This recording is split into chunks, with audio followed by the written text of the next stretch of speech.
Hey guys, so today let's chat about one area that your clients are able to have some control and make some really positive changes in while they are stuck at home during this lockdown, and that is sleep. Now, quality sleep and in the right amount is so important for so many reasons. For mental acuity, for a general sense of well-being, for metabolic function, for body composition and performance. There are so many important reasons to get a really good night's sleep consistently, but it is something that is undervalued again and again by attitudes that are really focused on, I'll sleep when I'm dead, work harder, and we're in a time right now where people are actually not doing that. They're slowing down, they're taking more time for themselves and for their families, and they aren't, having to travel into the office. They are in their homes more, and they may have the time and the resources to be able to focus more on quality sleep and relaxing.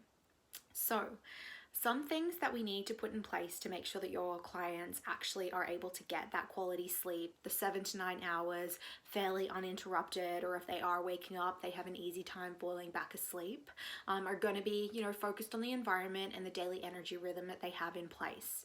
Now, we actually put out a new free guide with some worksheets in it that can help your clients make sure they're establishing a good daily routine and schedule. And I know we're talking about what happens at night, which is sleep, but sleep is going to be affected by the rhythm that that client has throughout their day. If they don't have a sense of rhythm and a sense of schedule, they're going to have a hard time unwinding at night and making sure that their energy is balanced as it needs to be. So go check out that guide and those worksheets that you can implement with your clients to help them put rhythm in place. Now, let's turn our attention to what's happening in the evening. So as they're preparing to go to bed, there's a few things we want to be mindful of. Those last like 90 minutes to 2 hours before sleeping, we do want to avoid any blue light exposure. So bright overhead lights, TVs, checking emails on the phone, those are no-nos and things that are going to interrupt, their circadian rhythm, and they're going to suppress melatonin, which the client needs to be able to fall asleep and get drowsy. So make sure that they're staying away from blue light before bed. And the other piece is around 2 hours before sleeping, it's a good idea to stop consuming any food because if they've eaten a big meal right before bed, their body is going to be trying to digest and break that down, and they're going to have a hard time falling asleep and relaxing. So those two things are good ways to set your clients up for for a good night's rest. Now let's talk about what's going on in their bedroom. We do want it to be nice and blacked out, no external lights, no noise, but sometimes a white noise machine can be beneficial so long as it's something going on in the background, but no TV or anything like that. And then we want to keep that environment nice and cool as well. Our bodies need to cool down to fall asleep and stay asleep. So something that can be helpful is taking a warm shower before bed, which actually stimulates the body to cool down, turning down the thermostat a couple of degrees, ideally in that 60 to 67 degree Fahrenheit range.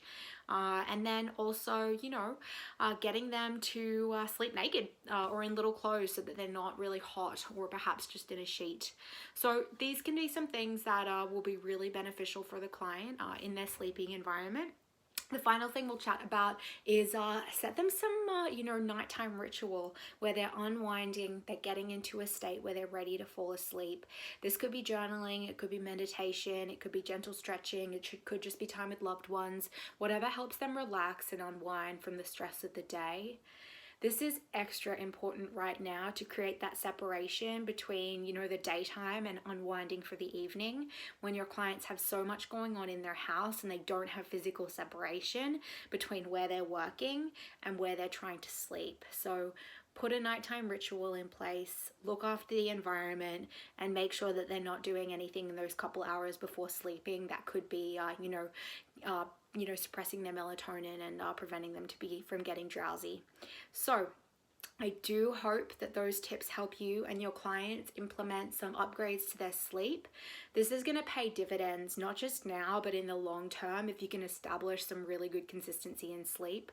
There are so many benefits from it. They're going to feel like a totally new person if you can get them going from 4 hours to a solid 8.